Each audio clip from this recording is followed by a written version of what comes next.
is to give people who have 50 million of us no health insurance an option where they can get it. Yeah.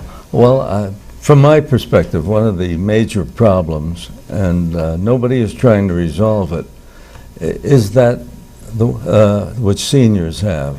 I mentioned on the show before that 1 out of every 2 people my age suffers from dementia. I forget what that is. It's principally a memory problem. Oh, okay. It's a loss of memory and the consequences effect that it has on you.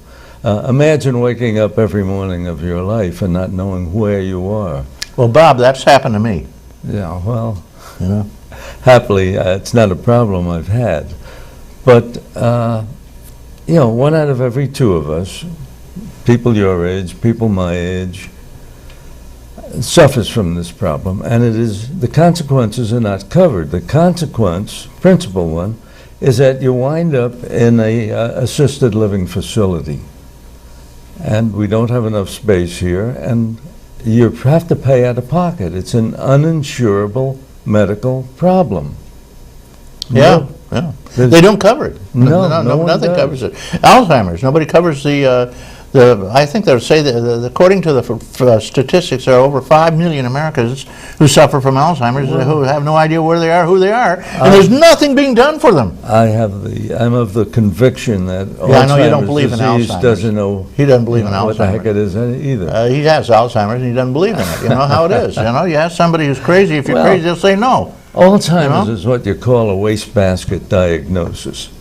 Doctor looks at a patient, the patient's got symptoms of memory loss, confusion, and he doesn't know what the heck it is, so he calls it Alzheimer's disease. There are about 100 varieties of the disease of dementia, and most of them are extremely difficult to diagnose, so winds up as being Alzheimer's disease. And consequently, Alzheimer's disease is spoken about. The research is in the area of Alzheimer's disease, but if you're suffering from something like Lewy body dementia or another form of the disease, there's very little being done about it. No research and nothing to take care of these folks. There's nothing being done to take care of these folks. Medicaid doesn't cover it. Medicare doesn't cover it. Most insurance companies will not cover it, and somebody's got to take care of them. Yeah, you're right. And even the state of New York passed a law, you can't build any new beds for somebody in a nursing home. That was for 35 years ago. For all intents and purposes, every senior is going to lose whatever fungible assets he's managed to save. All his money, in other words. He or she. Everything. All his money, everything. Yeah. And, it's a guaranteed bankruptcy for seniors. It's a great program, Right. The federal program and the state program, which doesn't fund these things, and you're going to need it at some point. Well, if the seniors in our audience are smart, one of the things they're doing now is putting their assets aside, putting them in some sort of a trust, because once they have to dip into those assets for healthcare field, the healthcare industry has the ability to go back 5 years in your history.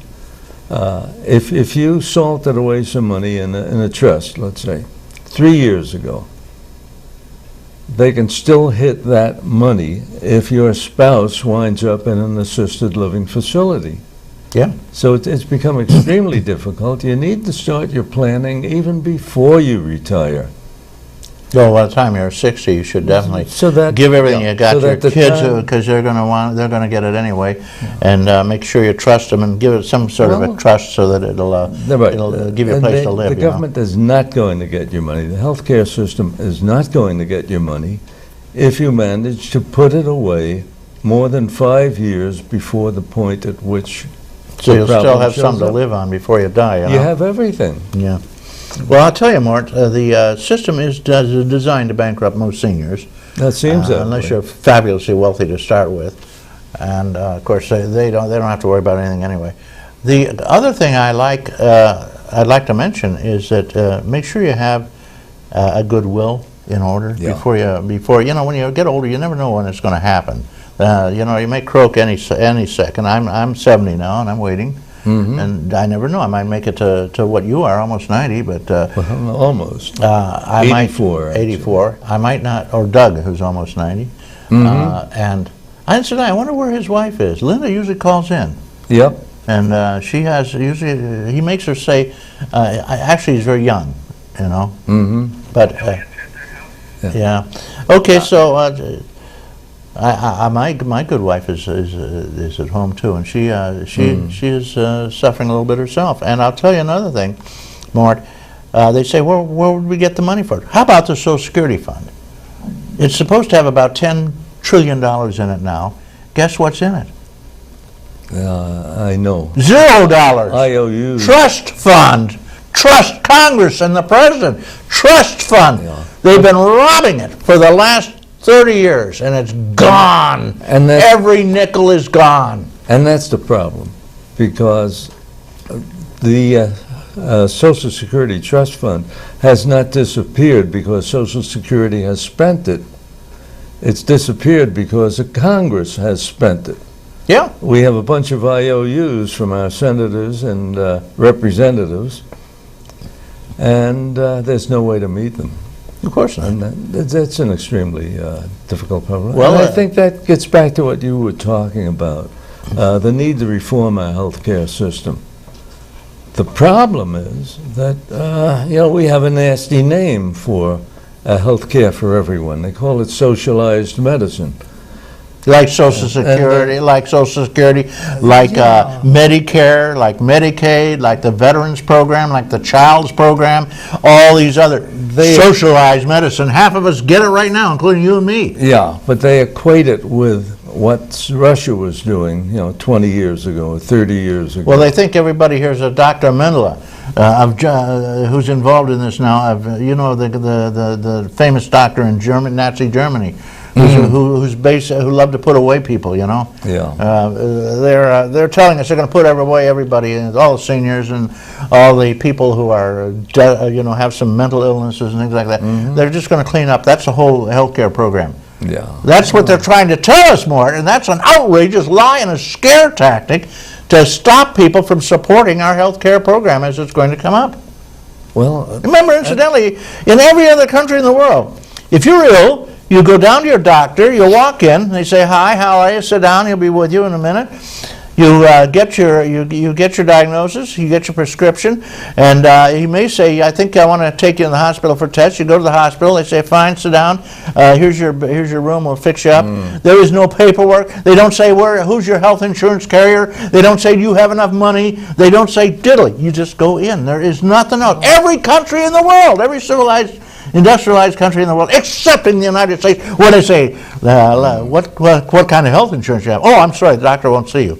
So you're on Medicaid? Well, the doctor doesn't take Medicaid.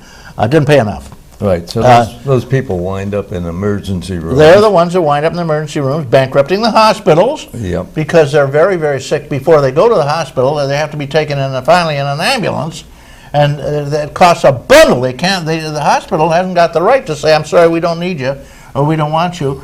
They have to take anybody who comes in, and when they're in the hospital, they can't just wheel them out on the front lawn and say, well, take it easy, They got to make sure they're taken care of, know? And that's the healthcare system for the uninsured in this country. Yeah, it's bankrupting. Their provision of healthcare services to them would not be that expensive for a variety of reasons. First of all, these people are using the healthcare system. But as you point out, they're not paying for it. So if we provide some healthcare assistance for them, it'll do two things. Number one, it will identify what the real cost is. And number two, a good healthcare system provides preventive care. Look, I belong to a HMO. I don't participate in the federal Social Security or the Medicare system, but rather one that is run by a healthcare organization. Mine is Blue Cross Blue Shield of Western New York. Give them a poke because they deserve a good credit. But they encourage preventive care. I go to a gym up in Dunkirk, and there are 3 mornings a